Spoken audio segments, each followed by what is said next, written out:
Hello friends, I am Dr. Harsha Suryavanshi, Assistant Professor from Sri Shivaji Law College, Parbhani, Maharashtra. In the previous video, we have discussed what is meant by pleading and what are the fundamental rules of pleadings. In this video, we are going to see what are the other rules of pleadings under Order 6. Rule 4 to 9 deal with some other rules besides those that are mentioned in Rule 2. According to Rule 4, what particulars are necessary or when particulars are necessary? When parties allege misrepresentation, fraud, breach of trust, willful default, or undue influence, in such cases, particulars about dates and items needs to be mentioned. For example, if the party pleads fraud, in that case, the manner in which fraud was committed and the dates need to be mentioned. In case of breach of trust, what the items were that were entrusted to the person needs to be mentioned. According to Rule 6, a condition precedent is not required to be pleaded, as it is implied that a person has performed the condition precedent. However, if condition precedent is not performed, in that case, that needs to be pleaded.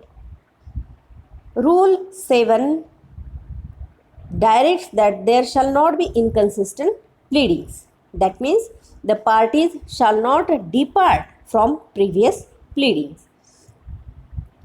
Rule 8 speaks about denial of contract. If the parties simply deny the contract, it means they are denying factum of contract.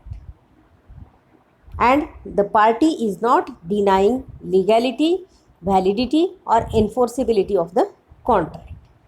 What the party wants to deny must be specific.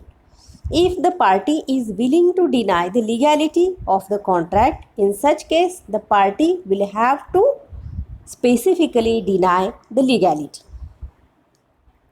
As regards documents, Rule 9 says that whatever documents are referred or whatever documents about the parties speak, in such cases only effect of the document shall be stated in the pleadings. All the detailed contents of the documents are not required unless the words in the documents are material. For example, if a sale deed is referred, in that case, effect of sale deed needs to be stated that so and so person purchased the property through sale deed. One is not required to state in detail all the particulars in the sale deed. Let us see other rules. When malice or knowledge is claimed by party to the suit, then according to Rule 10, the parties are not required to set out in detail about malice and knowledge because it is a matter of evidence that is required to be proved during trial. For this Rule 10, I request you to refer my previous video in which I have discussed about malice or knowledge through a case of Borodale versus Hunter. Now Rule 11 speaks about notice.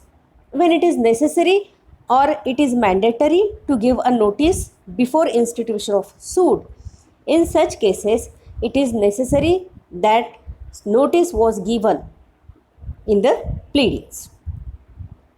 As regards implied contracts or relations, when such implied contracts or relations between any person is implied from a series of letters or conversations, then it is sufficient to state that such contract or relation as a fact and refer such letters, conversations in general. Rule 13 says that neither party needs to plead or allege matter of fact which the law presumes. For example, burden of proof. The parties that make contentions, burden is on the parties regarding the contentions. It is not necessary to plead such things. Now let us speak about signing and verification of pleadings. Rule 14 and 15 of Order 6 deals with signing and verification. Who shall sign the pleadings? The pleadings shall be signed either by the party or by the pleader.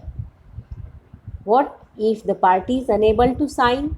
It may happen that by reason of absence or because of some other good reason, the party is unable to sign. In such case, a person who is duly authorized to sign the pleadings can sign the pleadings. Now, verification of pleadings. Who shall verify? The parties to the suit shall verify the pleadings. What is verified? Whatever the facts that have mentioned in the pleadings that are within the knowledge of the parties that are verified.